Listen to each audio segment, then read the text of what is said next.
in the waiting room while I start us off. So hello, everyone. Welcome. Thank you so much for taking some time out of your evening to join us for our webinar. I'll start off by saying happy National Drive Electric Week.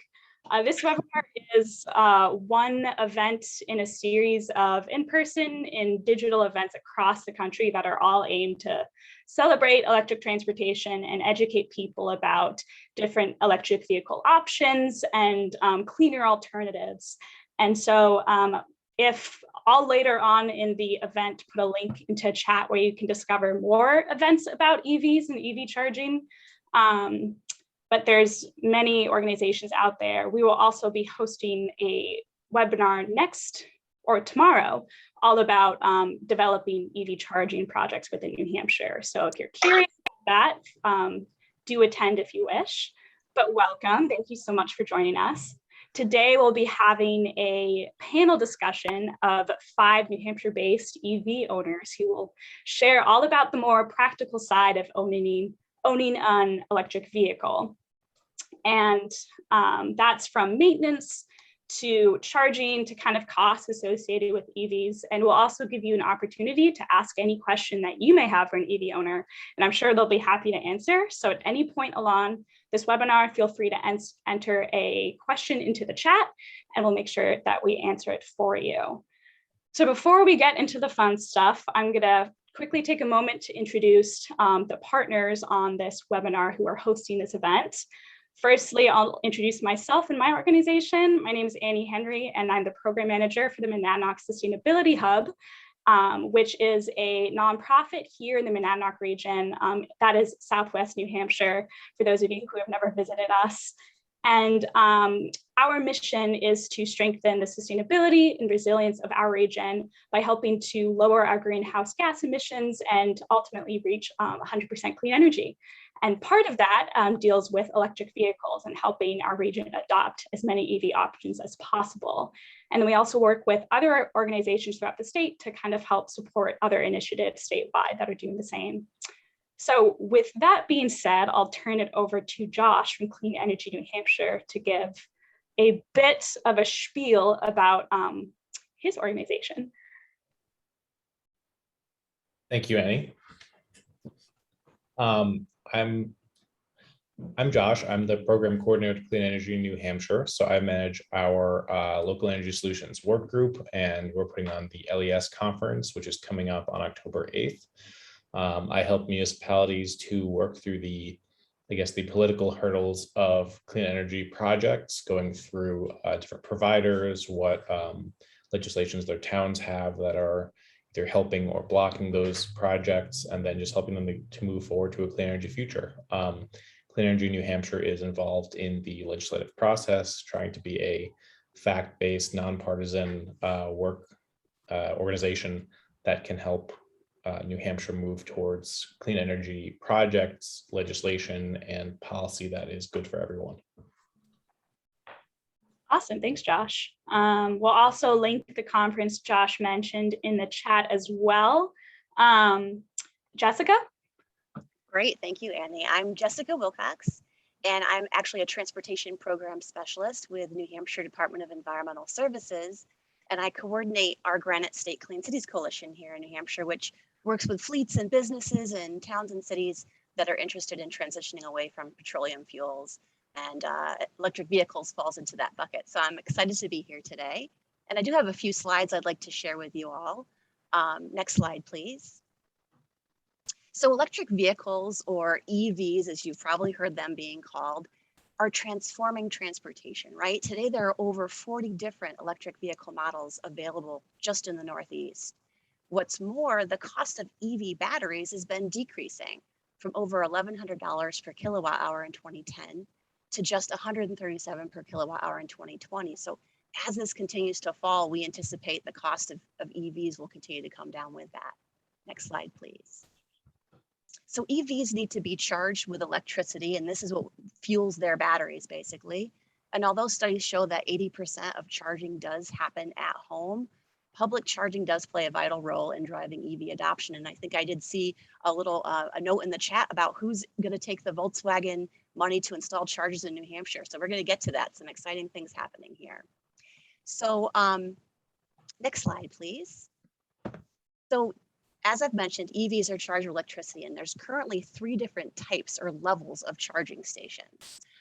Level 1, this is AC charging and consists of basically plugging the cord that comes with the electric car into a standard 120 volt AC wall outlet. So it's your standard 3-prong household plug, just like plugging in your toaster. This generally provides 2 to 5 miles of range for every hour of charging. Level 2 requires a 240 volt outlet, so similar to a clothes dryer and electric stove, and this provides approximately 25 miles of range for every hour that the vehicle is charging. And then DC fast charging, or level 3, this requires special 3-phase power, but can deliver 60 to 80 miles of range in 20 minutes. And it's typically located in high traffic areas or travel corridors.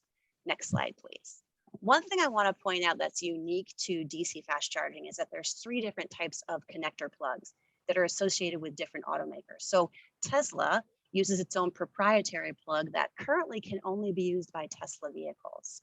European and American car manufacturers like BMW and GM typically use the SAE combined charging system, or CCS. And then Asian car manufacturers like Nissan and Mitsubishi use the Chatamo plug. Now, except for the Tesla fast charging stations, many of the new direct current fast charging stations that are coming online are equipped with both the CCS and Chatamo plugs.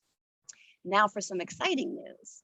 The Department of Environmental Services, where my coalition is housed, recently released a Volkswagen funding opportunity that's seeking proposals for the installation of public DC fast charging stations with co-located level 2. So additionally, this will have level 2 charges on site, along several of our key travel corridors here in the state. And this is going to support like our east, west, north, south travel with and around our state. So think I-93, Route 101, these areas. Next slide, please. Now, one thing I want to say is that DES has taken up the charge, pun intended, by installing an EV charging station and incorporating plug-in hybrid electric vehicles. And our intent is to purchase 1 or 2 all-electric vehicles. And to prepare for this, we have secured a federal grant for charging at DES in Concord, as well as public charging at the Cannon Mountain Ski Area in Franconia Notch. Stay tuned for more on that. Next slide, please. And just so that we're all on the same page, there are 2 types of electric vehicles. Basically, they're plug-in electric vehicles, right? So plug-in hybrid electric vehicles, or PHEVs, have both an electric motor and a gas engine. They can be plugged into charge and can run 15 to 50 miles just on electric. Next slide. And then battery electric vehicles are pure electric, powered by 1 or more electric motors. And we've gone from having only a few EV models to a few dozen, with ranges from around 70 miles to over 300. Next slide. And our major automakers, excitingly enough, are increasing their investments and commitments to electrification. So just a sample of what we see coming down the pike from major automakers. And I will say that Granite State Clean Cities Coalition, in collaboration with stakeholders like Clean Energy New Hampshire and the Monadnock Sustainability Hub, we're spreading the word about electric vehicles through education and outreach, through events and webinars like this one during National Drive Electric Week.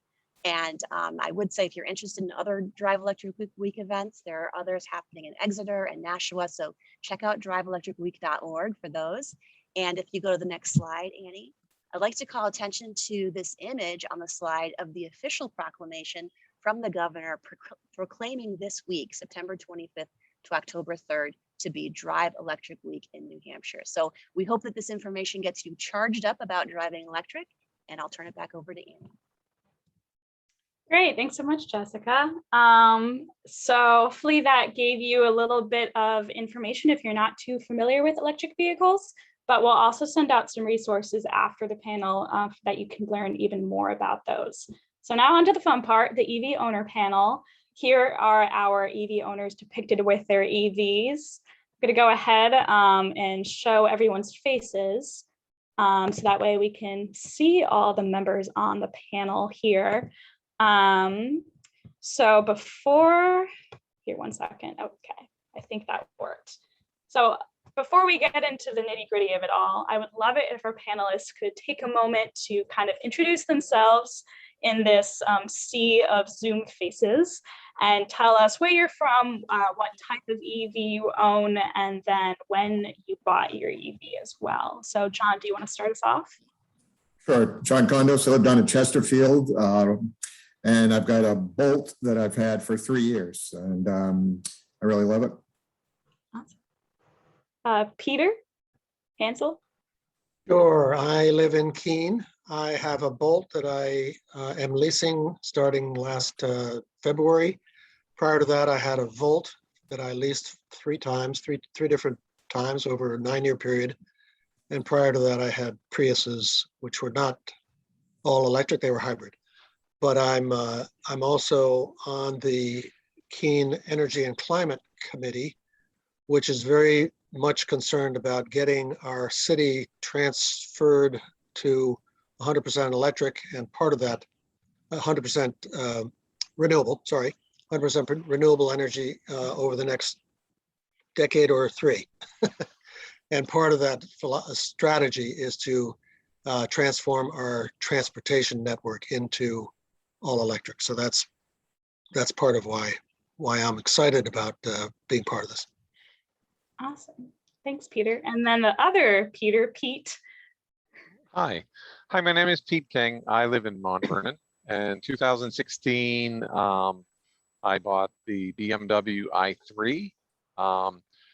It's classified as an all-electric. However, it can cheat a little bit. It has a little motor, a little engine in it that can recharge the battery.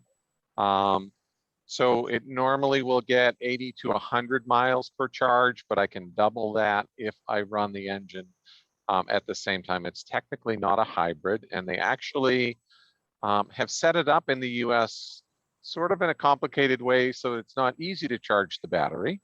In Europe, you can run it as a hybrid, but they put some software restrictions on. So I can only charge the battery when it's basically almost run out. But like I said, it'll get me up to 200 miles on one charge and a gallon and a gallon and a half of gas. But I leased it for 3 years. I was going to lease something else, another electric car, but they actually made me a deal that I couldn't walk away from. So, and hopefully we'll get into discussion about the cost of the cars as well, and I can talk about that at some point too. Great, thanks, Yeah. Pete. And then Bruce.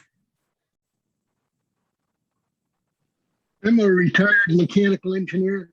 My name's Bruce Norland, and I have a 2017 Tesla Model S all-wheel drive. I'll have had for almost 4 years. I do most of my charging at home. I have a 240 volt level 2 charger, and I also have a cottage in Massachusetts where I have the same arrangement. Awesome. Thank you, Bruce. So the work group in the Climate and Energy Committee in the city of Keene. Cool. Thank you. Thanks for joining us. I don't believe Bob Keene is on this call. So we'll continue on, and if he jumps on later, we'll have one more Tesla owner on the call as well. So thank you for that. I'd like to start off with a very general question that any one of these panelists can take, especially for those of you who have had your cars for a couple years before EVs kind of got more attention by larger manufacturers. What were the main factors or main factor that you decided to switch over to an electric vehicle? Josh, I see, or John, I see you unmuted. Yeah, so I'll start. I mean, somebody's got to, we held a drive electric event in Keene back in 2018, the Monadic Energy Hub, which Annie and I are both affiliated with, or sustainability hub now. And, there was a very enthusiastic Bolt driver there. And I was one of the people working on the event. So I was busy. I really didn't have a lot of time to check out all the cars as much as I wish I had. But this guy buttonholed me and just made me take a test drive in the Bolt. And it was okay. I did it around the corner and I was kind of impressed. So I went to the dealer and test drove a Bolt. the Chevy dealer in Keene, and I took it over a windy, hilly road that I particularly enjoy. And I took it on the highway and I drove it around town and I was sold. It was just, a great driving experience. It has a 235-mile range. Like I said, it's 3 years old. And the only thing I've done for maintenance in that time frame is change the cabin air filter. And I live on a dirt road, so I have always had to change cabin air filters in all my vehicles. And so that's a pretty normal expense. But that's it. I mean, no oil changes, none of that other stuff you have to do with a nice car. So, it's really fun owning an electric car. Plus, I do about 95 or more % of my charging at home. So the only thing I miss about the gas station is the squeegee to clean the windshields. Thanks, John. Bruce, you have your hand up? Yes, as far as the cost of maintenance, I agree with John. Let's see, windshield washer fluid, wiper blades, tires, and lubricating the calipers once every 2 years. I haven't changed the cabin air filter and haven't needed to yet. And I find that as far as fuel cost is concerned, I spend about a third what I would have if I had a nice car. I do happen to have a Toyota Camry hybrid, a 2009, so I have something to compare. Thank you. Awesome. Pete, you want to chime in? Sorry. So I got my car in 2016, and several cars before that, I had given a pledge to myself that every car I bought was going to be a more efficient car than the previous one. And in 2016, I didn't think I was ready for an EV. I started looking at hybrids and looked at several of them. And then I saw an ad in the paper for this BMW i3 at what I thought was an incredible lease rate. And I thought it was definitely a come on. And I went to the dealership and they said, no, that's what we're leasing them for. I think what they're doing, or what they were doing in 2016, was leasing them at a below market value to get them into the into the environment, into the consumers. I will say in 2014, I missed the deal because they were leasing the BMW i3, which is about a $45,000 car. They were leasing them for $69 a month. So that was the initial deal. Mine wasn't a heck of a lot worse than that, but so that's why they sold me on an EV, and once I got it, I knew there was no going back. I'm not getting another gas car. Amazing. Yeah, Peter.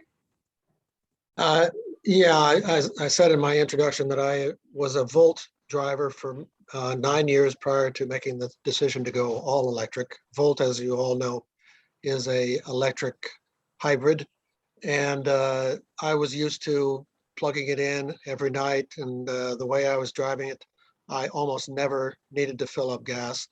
But I felt I had the security of knowing that if I wanted to take a long trip, I didn't have to worry about recharging during the trip. I could always use the gas part of it. I then retired, decided it was time to take the plunge and go all electric to the Bolt. Again, I've had it for about 8 months, and been super pleased with it. I still don't have a level 2 charger. I'm still getting used to planning my trips around where I can find charging stations. But other than that, I am really happy. The performance of the car is much even better than the Volt, and just super pleased with it. Awesome. Thank you all. I have a follow-up question for you, Peter. Since you drove a hybrid before owning your Bolt now, do you find that you miss having the hybrid option, and whether that's for peace of mind in the back of your head, or when doing, like you said, kind of longer road trips and having to plan it out more? Would you trade that back in if you had the chance? I would not trade it back in, but it does bring up a very good point, which I assume we're going to get into, in that you do have to be aware of the infrastructure out there of charging stations. and whether they're level 2 or the fast chargers.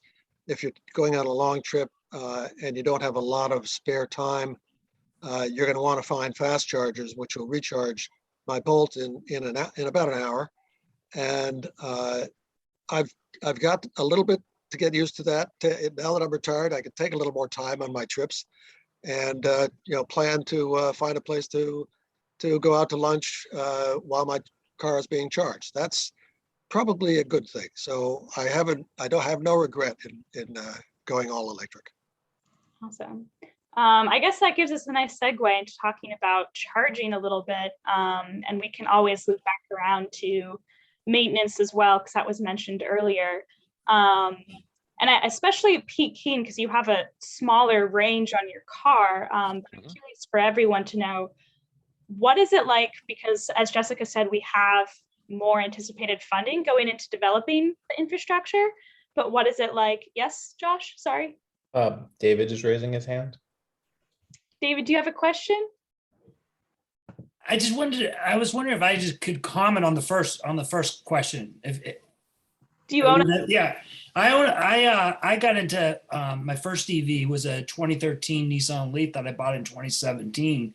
And my story is that I think electric cars are, or at least what I heard, are the fastest depreciating cars in the market because the technology is improving so fast.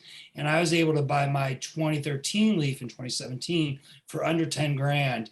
It's a first generation Leaf, and it only had an 80-mile range, but I bought it with the mindset that this would be my daily commuting car, tethered to a 40-mile range. And if I ever needed, I wasn't going to think about charging stations or where to charge at all. If I ever needed to do something longer than 40 miles, I would just run an ICE. And I found that for probably 330 days of the year, that car was just fine for me. And it turned me on to electric cars. I now have a 2020 Leaf and a 2016 Model S. Cool, awesome. Thank you, David. Annie, I think the question you were going to ask me, I have to thank him. He just gave half of my answer. David did. So my car, it has about an 80-mile range. I'm very comfortable from Mount Vernon driving to Portsmouth because there's a ton of chargers in Portsmouth. So I have no issue going to Portsmouth and coming back.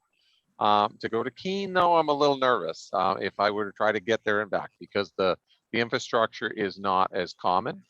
But what I will say, and I tell this to people all the time, people will say, well, I can't get an EV. I go to Maine once a summer and that's 200 miles each way. And I say, well, do you take every car in your driveway? Because there's always a car in my driveway that doesn't have a charge limit. And so what ends up, it's not as much my car as the family car that gets used all the time. I live in Mount Vernon, so the grocery store is 10 miles away. That's an easy EV trip. I work in Manchester. That's a 15-mile each way. That's an easy EV trip. But if I were to go, to North Conway to go hiking for a day, I wouldn't take the EV. It's not the best option. But I tell people all the time, there's always a car in your driveway, unless you are a single person living by yourself. But everyone I know has 2 or 3, or if you've got kids like I do, you've got access to a bunch of cars. My daughter loves to take my BMW to work while I take her Mini down to Connecticut for the day. So there's always a way to do it. Yeah, that's a very good point. And I'd love to see the flip side of that too, for the EV owners who have a car with a range of 200 to 300 miles, like the Tesla does, or John, I know you drive a Bolt. What is the range on that? So I first of all, the Bolt is my only car. So that's the only car I have access to. And I do go to Maine every year or two to a hotel, which conveniently has a level 2 charger, which is really nice. I get to the hotel, I can make sure I don't have to worry about getting back. But the point is, I got about a 230 to 40. It's rated at 235 in the summer. I can often get 240, 250, but it is much less in the winter, probably anywhere from 180 to 190. Depending on how much I use the heater. The seats are heated and they don't use much, but the cabin heating system does reduce the range. But I think the charging infrastructure is really the key. Obviously, people should know and probably do that Teslas have an extensive charging network, so you don't have to really worry about it. Tesla's done their own thing. Think of Tesla as the Apple of the world. I mean, they've created their own infrastructure and network and obviously their own technology. But for the rest of us, without Teslas, the charging networks are expanding. Jessica mentioned the VW money. We're very excited. We hope to have some fast chargers in Keene by the fall of next year, which is a very long time away, but that's the schedule.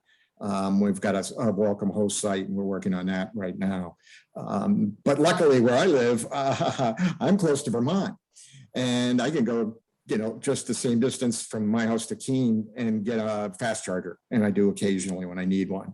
And Vermont and Mass and New York and Maine all have extensive charging networks. That hotel I mentioned in Maine, there's a fast charger just a few miles from it as an alternative.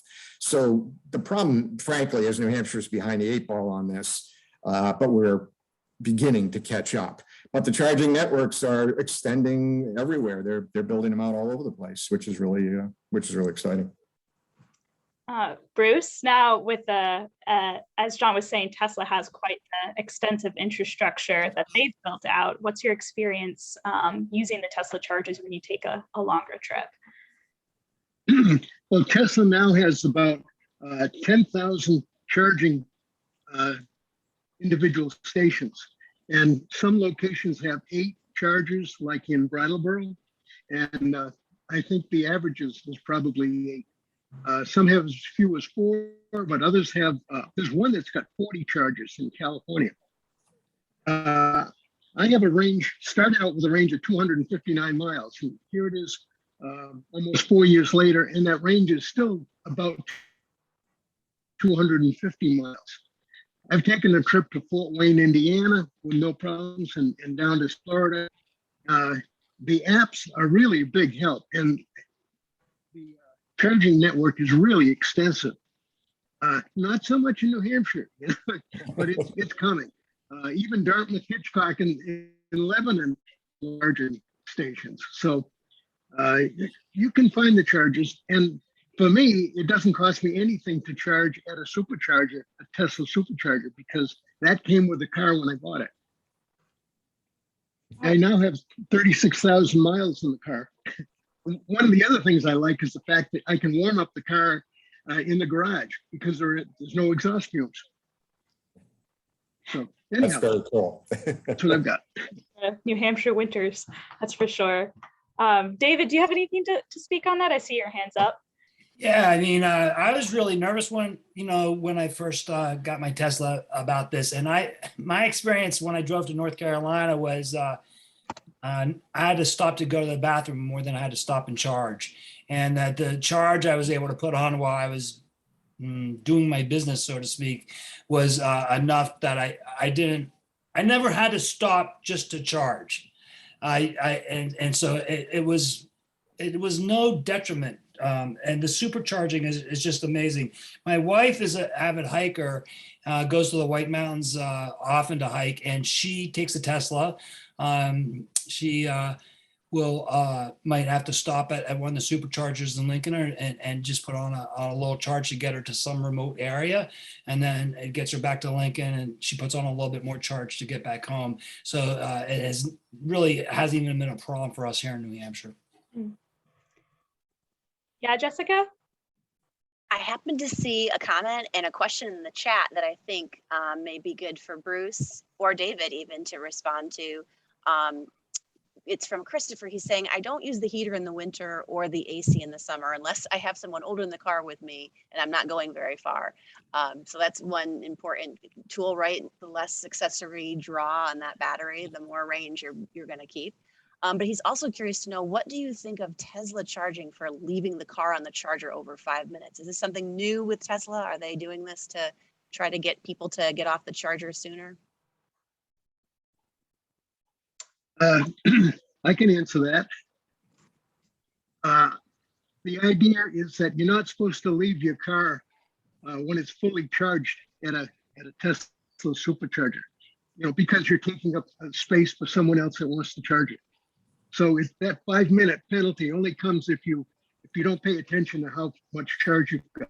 But with a smartphone, you can tell if you're eating a meal, how close you are to being fully charged. So that makes it easier.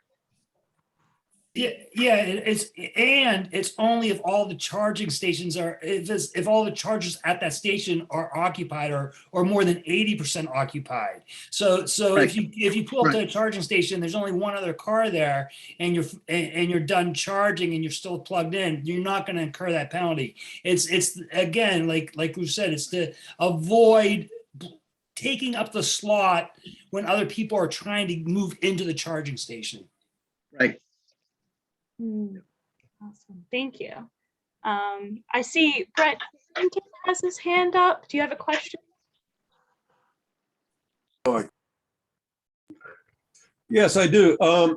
I hear all this about charging, and there's an issue that I would like the owners to address, and that is, if I'm not mistaken, isn't it true that the batteries charge faster initially, and as the batteries fill with charge, that it goes slower and slower in order to top it off?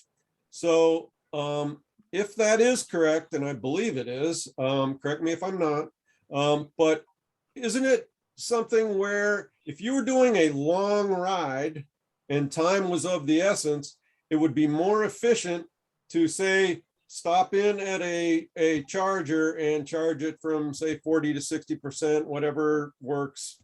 And then with that charge, which is, fairly substantial, go on to the next one and then stop for another, 40 to 60% versus waiting until it's topped off completely. That's my question. Bruce, it seems like you have an answer to this. Oh, you're still muted.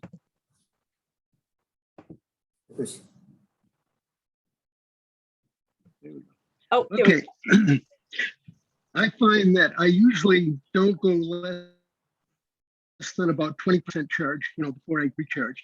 And I hardly ever go over 80 or 90%, except if I'm going on a long trip, I'll charge to 100% before I leave, because then it doesn't matter. So I find that just what you said, that it's more efficient if you charge like from 20% to 60%, or 70%, and then go on to the next charger. The chargers are close enough space, so it's really a doable thing with a Tesla.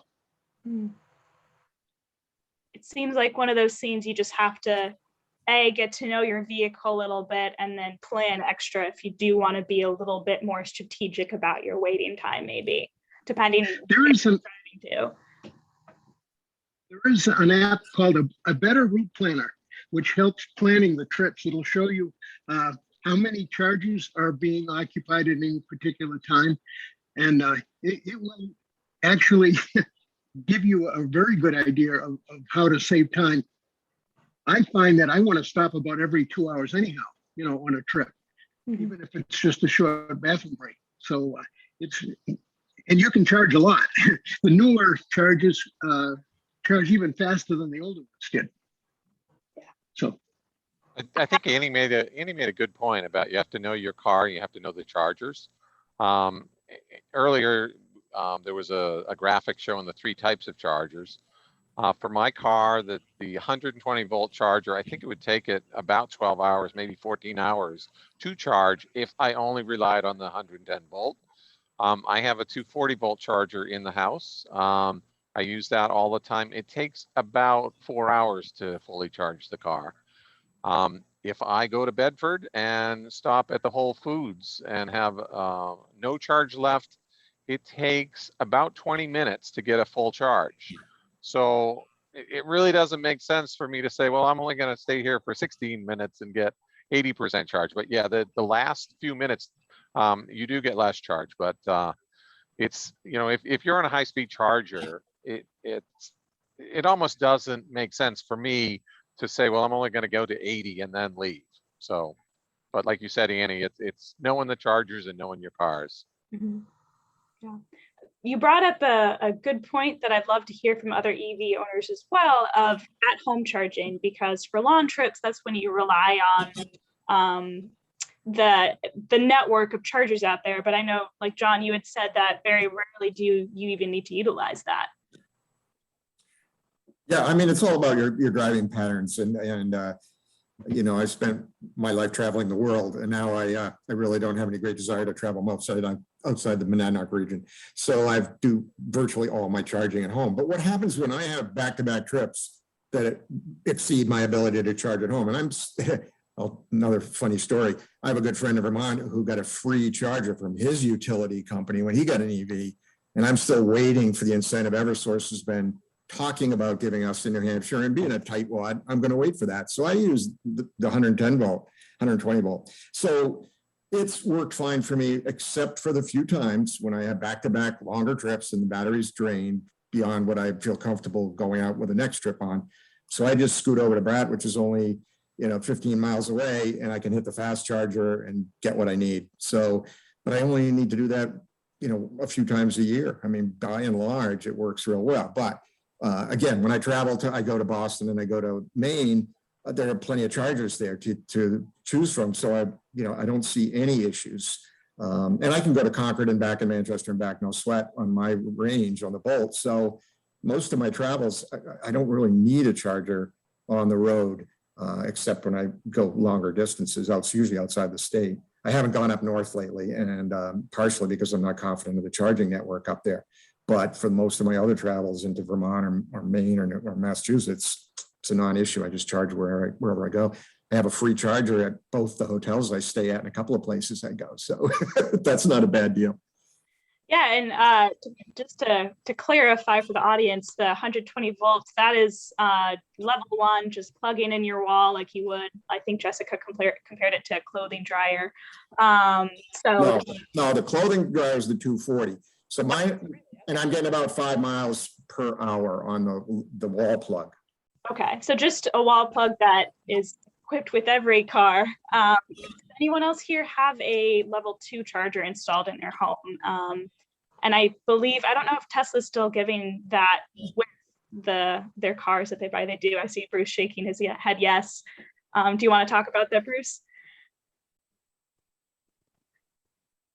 Yeah, I charge at home with a 30 amp circuit at the rate of 17 miles an hour. And I did have to use a 110 circuit, and that charges very slowly. It's like you said, 3 to 5 miles of range per hour. So I think I've only done that once since I've owned the car. Awesome. And was the Tesla level 2, that's what came with your Tesla, correct? Yes. Okay, so that's just like installed on a wall mount. Yeah, okay. I had to pay for that charger, yeah. I had to have it installed. You buy it from Tesla, it costs about $500 or $450. And then you pay an electrician to connect it up to your circuit breaker. So that's what I did. I did that soon after I bought the car. It doesn't come with the car. No, not at all. Buy it additionally. Yeah. Yeah. And you don't have to buy Tesla's level 2. I have an EV Juice Pro. I mean, you can use any level 2. Mm-hmm. Thanks, Dave. There's a company called Clipper. I think it's called Clipper Creek. That also makes a wall-mounted chargers. Awesome. Peter? Yeah, Annie, I just want to comment on a chat from earlier where the person said they don't use the heater during the, when they drive unless they have an older person. A funny story, when I first took my Bolt on a long trip with my wife and we were going down to Philadelphia, I really had no idea what I was in for because we had never gone through the charging process. So I sort of didn't tell her that I didn't turn the heating on the whole way down until we got to our first charging station. You do have to get used to your car. Another thing that you have to realize is that driving on a highway, you get different mileage than you do driving around town. So that does reduce your mileage. Unlike an ICE car, you get a little less mileage driving on a highway than you do going around the town. So I've gotten over that phobia about driving with the heater on or off. I just I use the seat heaters more than I do the whole cabin heaters, and you get used to that. You have your steering wheel is also heated, so you can get around it and still be very comfortable. I think any more comments on charging? I feel like we covered that topic well, and that's usually what most people have the most hesitation and questions about. Are there any audience questions about charging either in the chat? Okay, awesome. I'd love to get more into the topic because this is, oh, Josh? David's raising his hand. Yes. I had a question because from the very beginning, actually, I heard a lot of people say that they went with leases, and my paradigm is that electric EVs are the fastest appreciating cars. So I always thought a lease would be a terrible deal. I'd like to hear why leases were thought to be a good deal, or so many people went with leases, and why you didn't consider buying new or buying used. I can speak to that. It was actually the first lease that I ever did. But literally the lease price was ridiculously cheap for a lease. And I knew at the end of the lease, I was going to have a car that I was going to turn into the dealer, and it was worth $38,000. I also knew that car would probably sell for about $21,000. So when my lease came due, they said you could buy this car for $38,000 if you want, or you could lease another one for a couple $100 a month. They said, but if you want to buy it, give us an offer. So I said, well, how about 16? They said, we'll take it. So I didn't want to buy the car, but I got it. I could not walk away from a car that they thought was $38,000, but they sold it to me for 16. So they do lease, and they say in this case BMW eats that because they know they have to get the cars in the market. One of the stories the BMW dealer told me was BMW is not known for making high fuel efficiency automobiles. They make fast cars, and in order to balance their mix of miles per gallon, they are committed to putting a certain number of EVs on the road. And to do that, they will subsidize the cost of the lease, and they will subsidize the cost of the purchase, particularly when it comes to purchasing off a lease. They know they're going to eat, tens of thousands of dollars on that. Thank you, Pete. That's very helpful. Peter Hansel, you also lease and have leased in the past. Can you tell us your decision-making process in that, if you think that it was cost-wise a good decision? Yeah, part of this is legacy going back to when I first got a Prius back in actually 20 years ago. And it was a company car, and I made the decision at that time that it was the lease rates were very low. I felt it was a good deal for the company, and we started that process every 3 years, leasing Priuses and then Volts. And then when it came time for me to make that decision on my own, not being a company car, I decided the lease was important.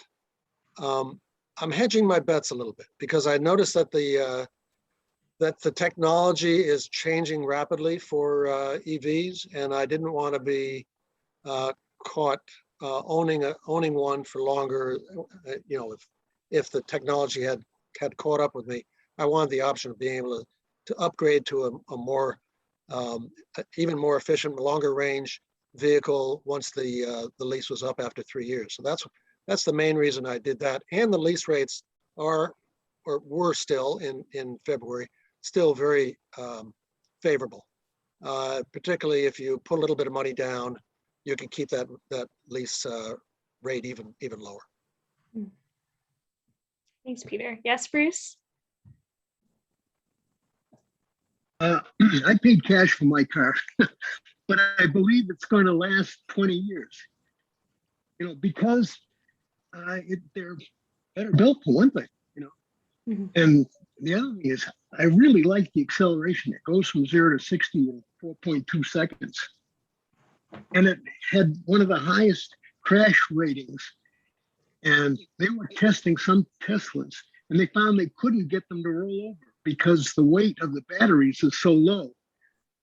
So there are a lot of advantages, to getting an electric car, and just being a good citizen is another one. I mean, nobody wants to be polluting the atmosphere, or raising the global temperature. So those are all factors that came into play.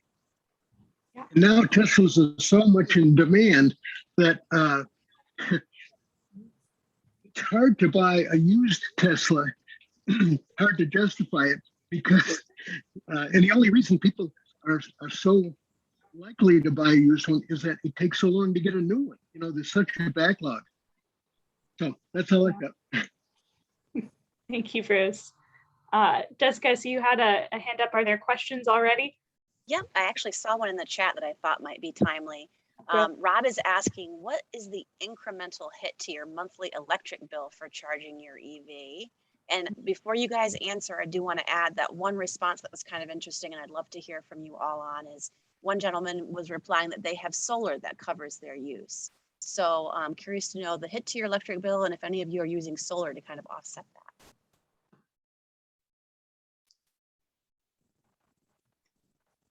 I guess I can go if no one else is. I also have solar. And so again, still using level 1, the very slow 5 miles per hour charge rate. Being retired, I have enough control. I know my schedule pretty well, and I can, and often do, charge almost entirely on solar. I mean, I occasionally will let it run into the dark, evening hours, but by and large, I'm charging for free because my solar systems are old enough that they've been paid for. So I'm truly, they've paid for themselves, and now all my kilowatt hours from them are free. And so, my fuel therefore is free. And I look at the impact on the electric bill, and, there's a whole lot of dynamics there. Some things changed as far as usages. So the impact has been hard to measure. And part of that is, there's a lot of dynamics. I've cut some trees, so I've got a little more solar.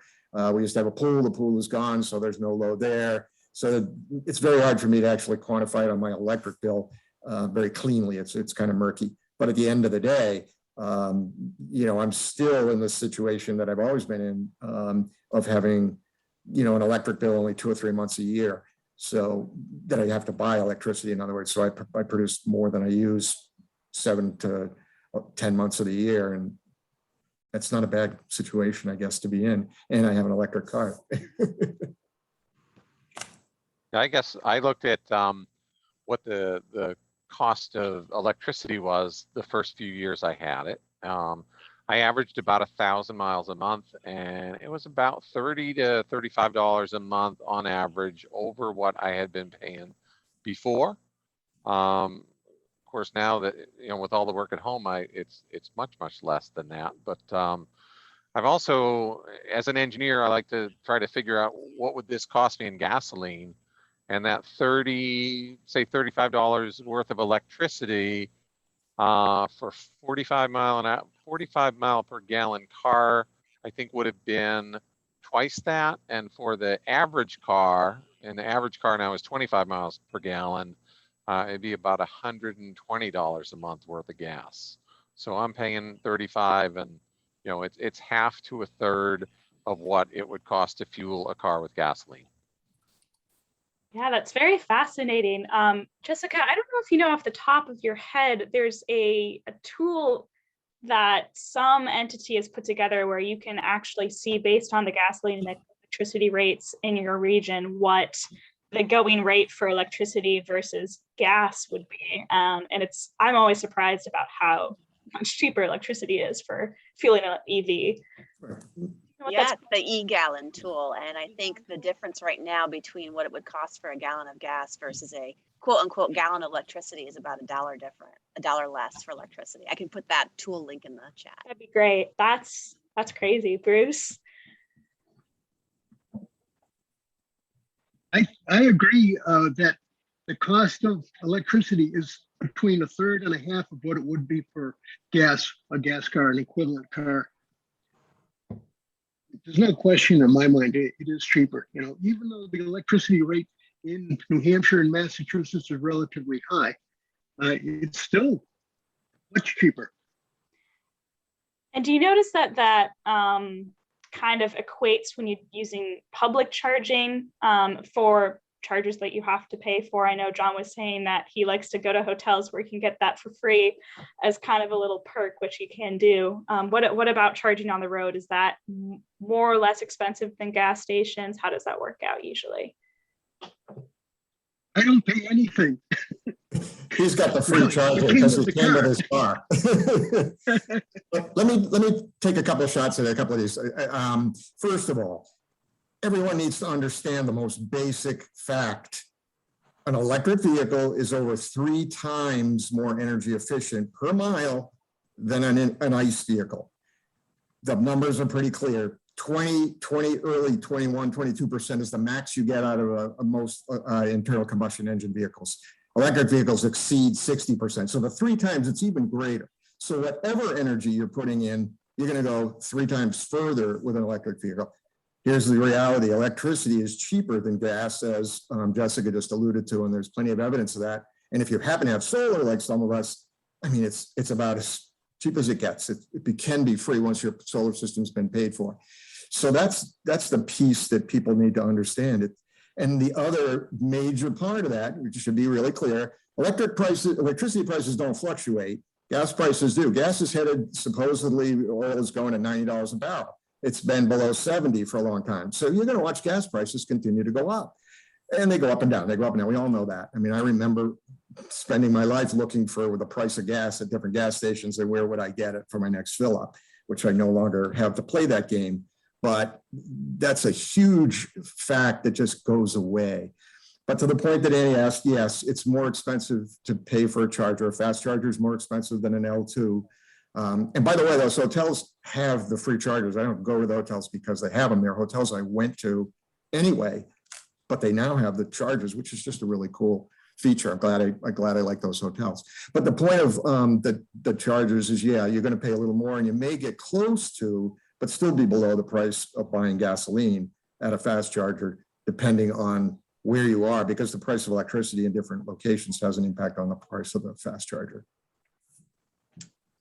I guess there was a cost about what is the cost of charging, and I don't have a Tesla, so I do occasionally use public chargers. I almost never pay anything for them, and you kind of learn the system a little bit. I will say there's a hotel in Bedford, New Hampshire, right across the street from where I actually work. It's $12 per charge to use it, and I have never gone there for $12. I can go to Whole Foods. Whole Foods doesn't cost me anything, and that's a fast charger.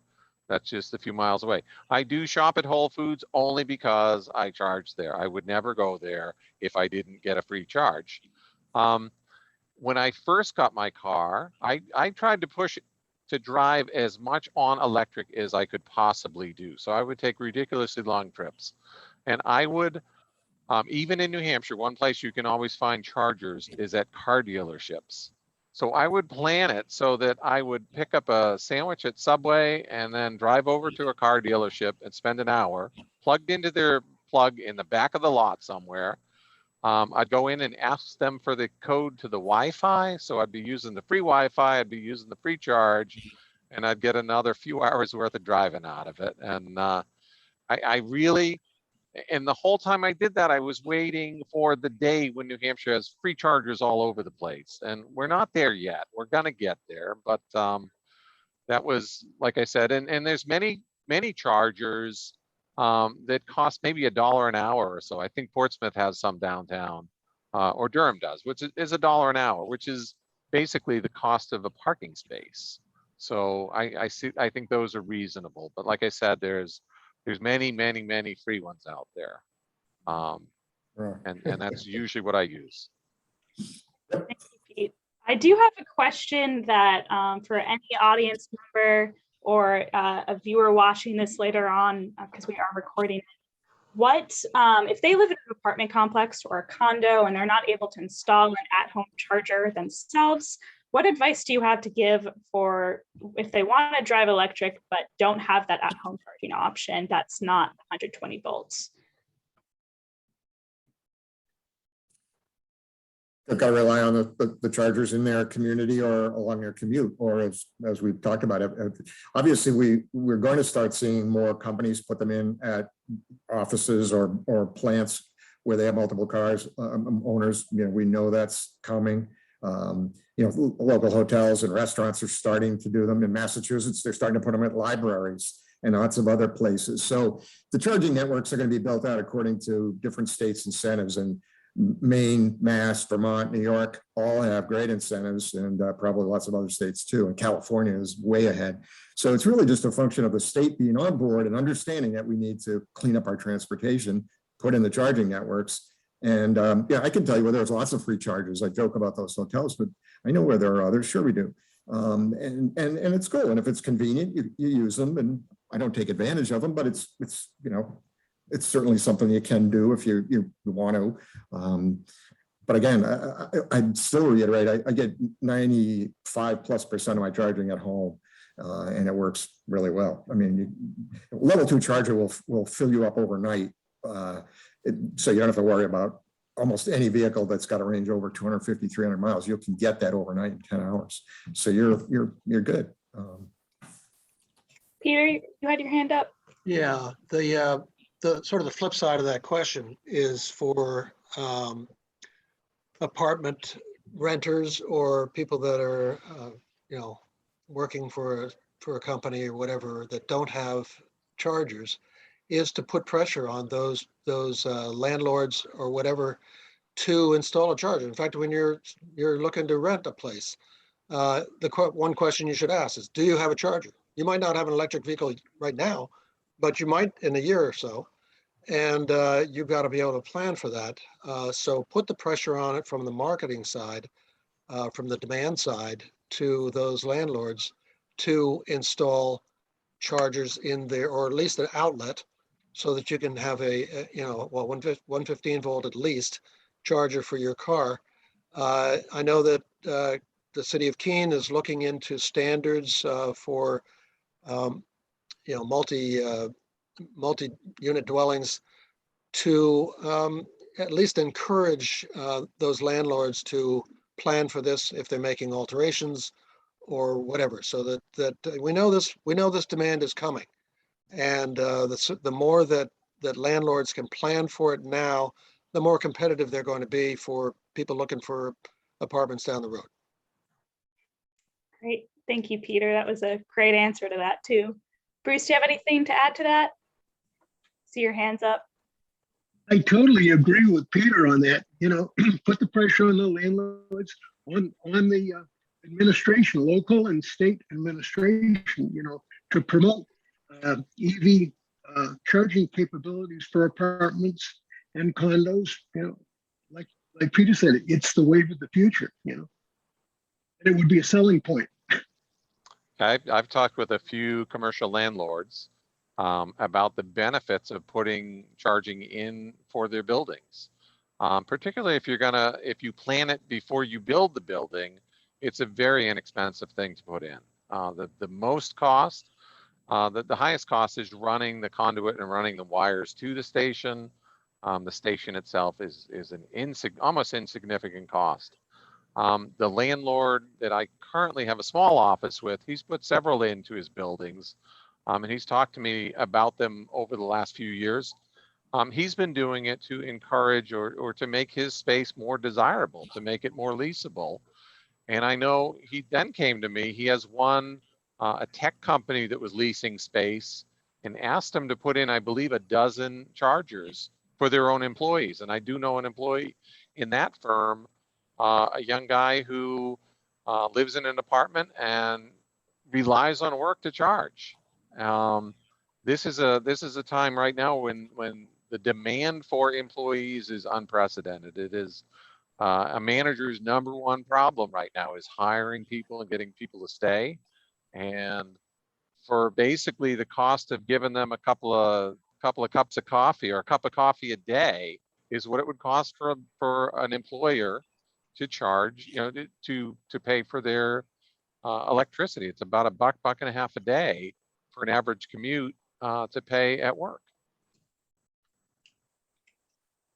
So true. Thank you, Pete. And it'll be really interesting to see how that continues to develop the norms around whether it's landlords putting in charges for their tenants or office buildings. So I think along with New Hampshire getting more public EV charging is also what the private sector will do to incentivize EV development as well. So we're coming up in an hour on our webinar, and I do want to give the audience who is here still a chance to ask any questions that they have before kind of wrapping up with a final question or two for our EV owners. So if there's any questions in the chat that I've missed, or if anyone has one right now that they'd like to ask, please either raise your hand with the Zoom feature or type it into the chat. David, do you have another addition to that? So I heard a number of the panelists talk about trickle charging, level 1 charging, and I guess I always heard or that that was hard on batteries to do for a long time, and I don't know. I guess I was wondering if they could speak more about that. I'd like to check that out. I don't believe so, but I'm not positive. Battery technology has changed a lot. And, I've got a 12-year-old battery system in my basement from one of my PV systems that is adjusted glass mat. So an obsolete technology for all intents and purposes now. My first lawnmower was adjusted glass mat, my electric lawnmower. Now I have a lithium ion one. So, the batteries are different. I think the lithium ion are not sensitive to that, but I don't know that for sure. I'd like to find that out for you. Somebody asked a question about cost for a level 2 charger. I saw that in the chat. That they cost in the neighborhood of $500 plus or minus. You can get one for home, very simple one for less than that.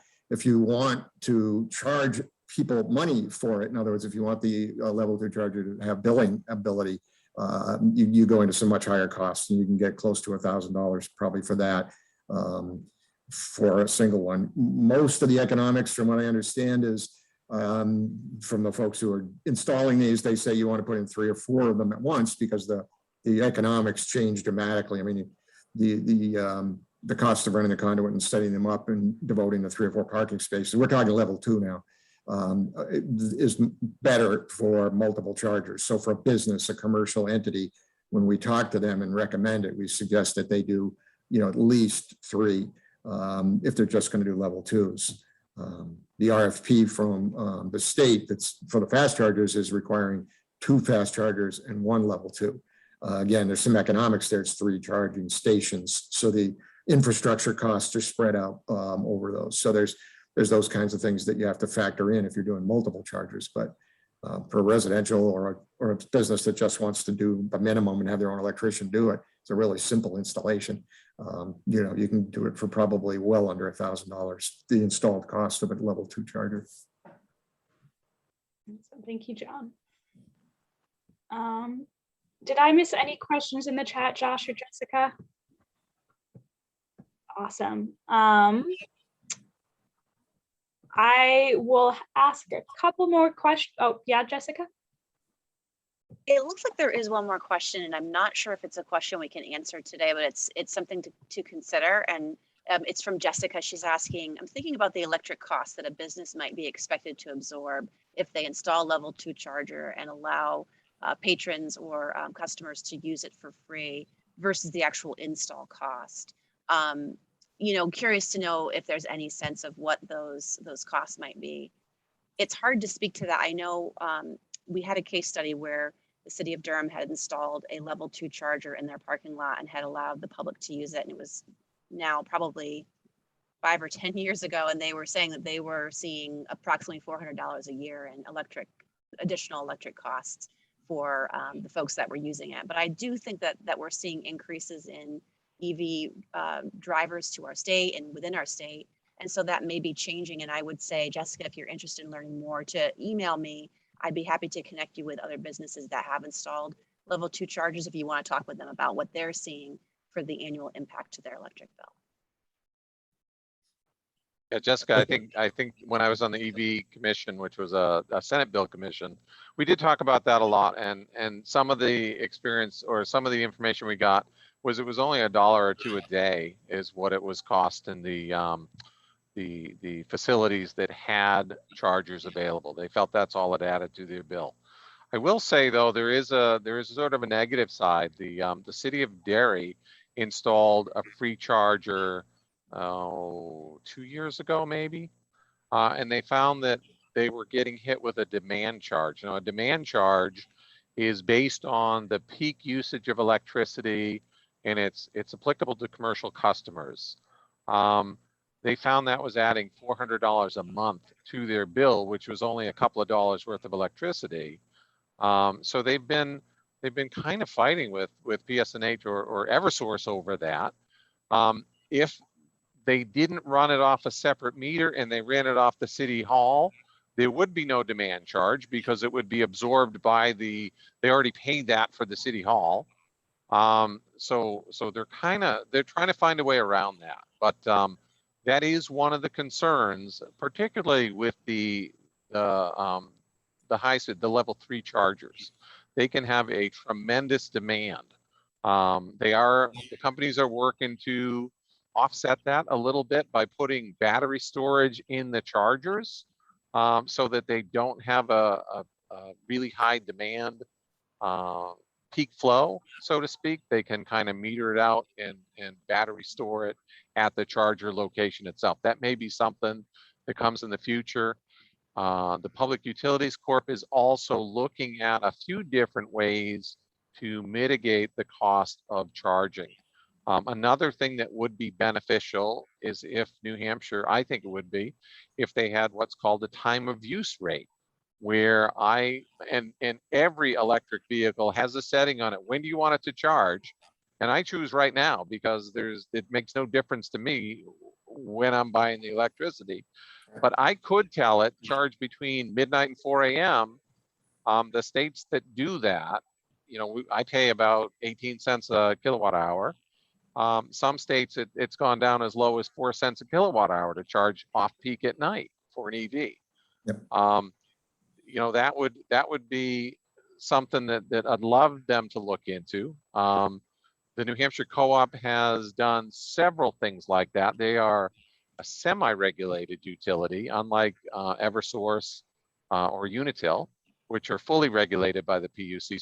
So the co-op has done a few things, from giving rebates for chargers, giving rebates for, I guess they call them the power walls, the battery walls, and also doing time of use rates. So if you can't move out of New Hampshire, I guess you can move to the co-op territory. Yeah.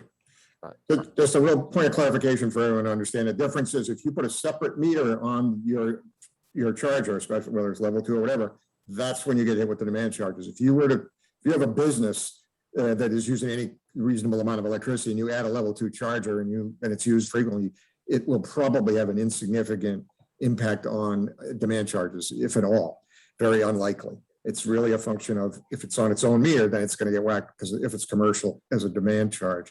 But when it's blended into a building 9 times out of 10, unless you put a lot of them in, it's not going to have an impact on demand charges. And by the way, there is a case before the PUC on that, and demand charges have to be addressed. I mean, it's crazy. I mean, we know a housing complex in Peterborough that wants to put in level 2, and they can't because their garages are considered commercial, so they get whacked with demand charges. So they're not doing it. But it's one of those.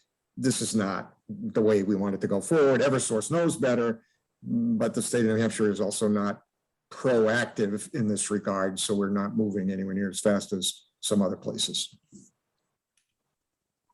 Josh? I'd like to thank John and Pete for that information. That was great. We're currently working with Eversource, or in talks about trying to get them to set up a new rate, either for a different type of meter or something like that for chargers. This is very preliminary, but something that they've done in other states is just doing a different type of rate for a charger. So if you're going to install it, you can add that to your electric bill, which may incorporate time of use rates, which may just be a different rate that recognizes that you have a charger, and so it doesn't hit you with a demand charge or different, some combination of both. We're trying to figure out what works in New Hampshire, but for now, the people in Derry aren't very happy with that. But that's been quite the sad story about installing chargers. Yeah. Peterborough may face that too soon, Annie, with their news, because they're going to put them on their own meter. And as soon as you do that, you open yourself up to the demand charges. Yeah, the people in Derry were thinking about just reconnecting it to their town hall. So just changing the connection might be the cheapest thing, because they've already got them in the ground there. Right. So they're just sitting there off right now, which is lovely. Yes, and I don't know if that's something that we'll have insight on in tomorrow's webinar at all, for the information tools for developing public EV charging or for businesses. That is another opportunity that we might have some more expert insight as well. So Jessica or anyone else who is very interested in that topic, that's going to be a webinar with more people on it who may be able to provide a better answer. But also for the average EV owner who's just installing at-home charger, don't worry. That is not as much of a concern, so long as, like John said, you don't do something funky with your meters. And hopefully that's something that New Hampshire can get on top of soon. We're seeing some positive news with the release of the VW fund, and some of us are optimistic. I would be one of those people. So we're coming close to 7:45. We've had a lot of great conversation.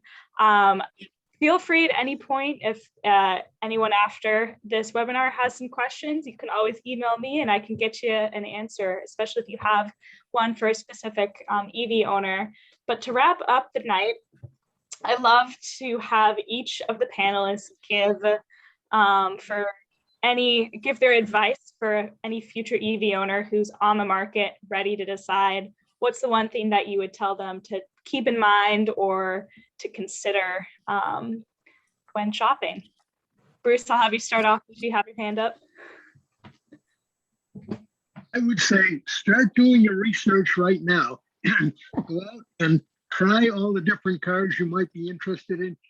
Get your butt in the seat, try the acceleration and all the amenities in the car, but do your research. That's the main thing. Go online, join a club,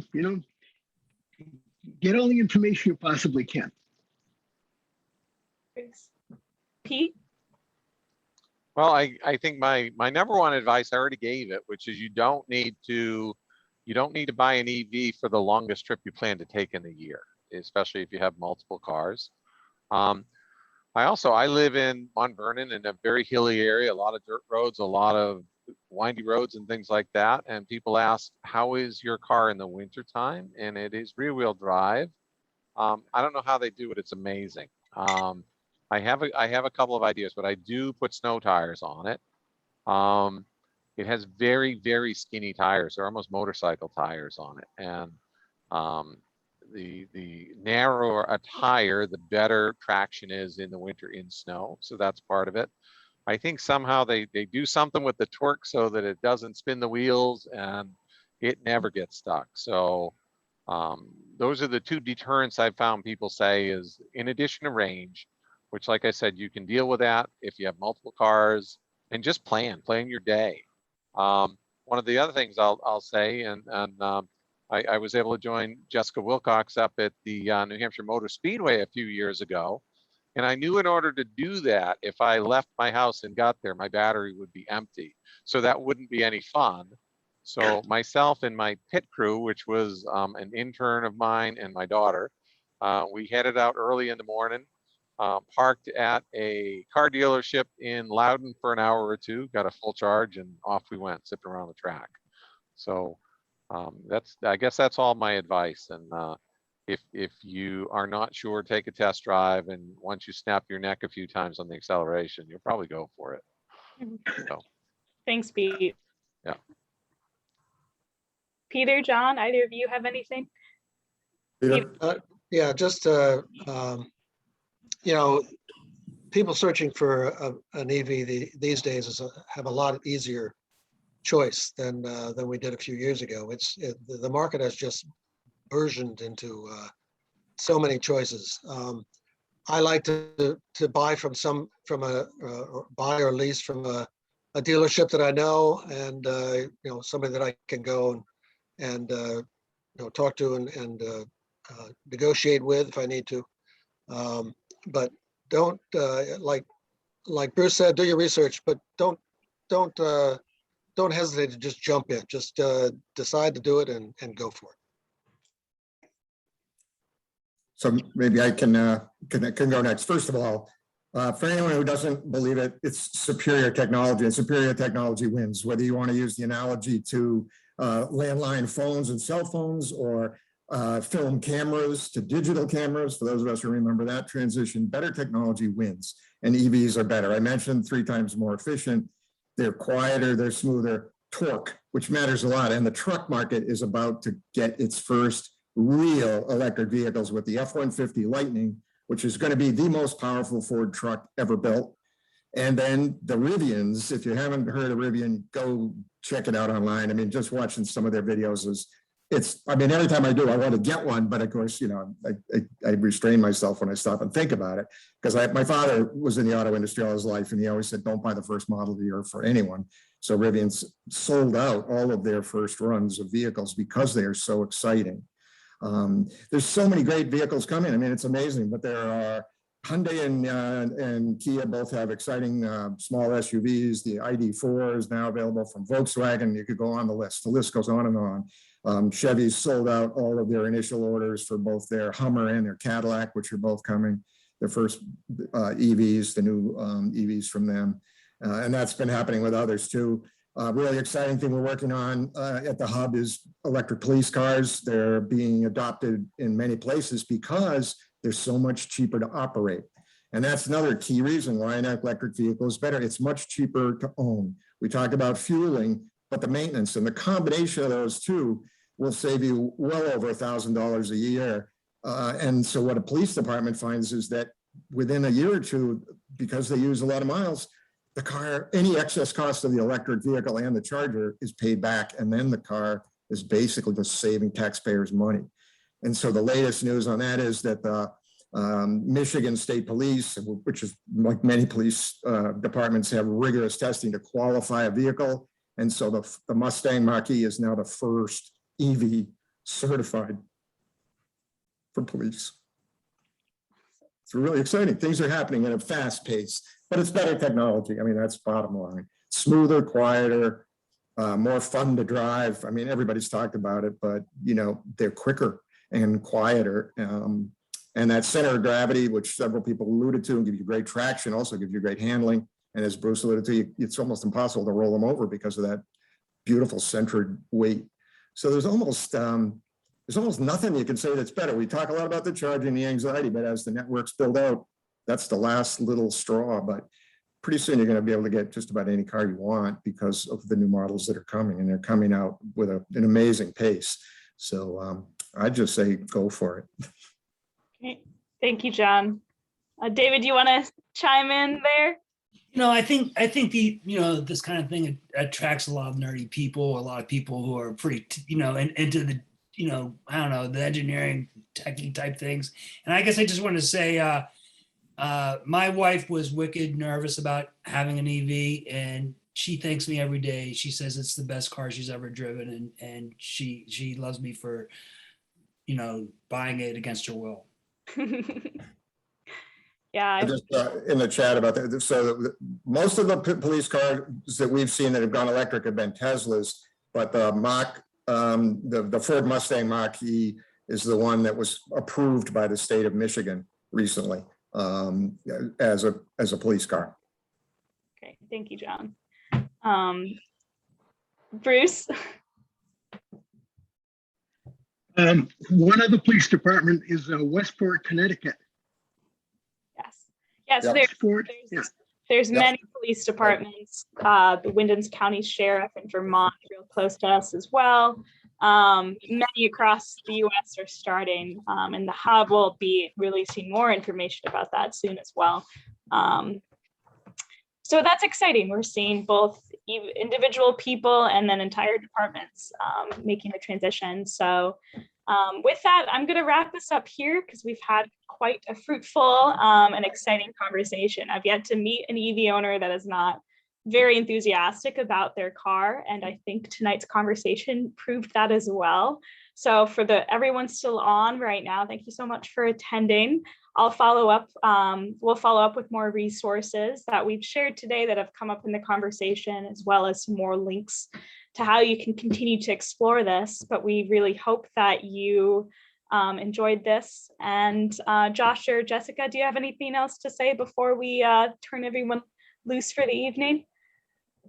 I think you said it. Thanks so much, Annie, for being such a great host tonight. And thanks to all of our fabulous EV drivers that are with us today. That enthusiasm definitely speaks louder than anything else we can say here. So great job, everybody. Thank you, Annie. And again, thank you everyone for being here. Yeah, thank you so much, panelists. Yep. Much appreciated. Joss and Jessica, do you mind hanging on for one quick second? Great. Sure. Sounds good. Thanks all.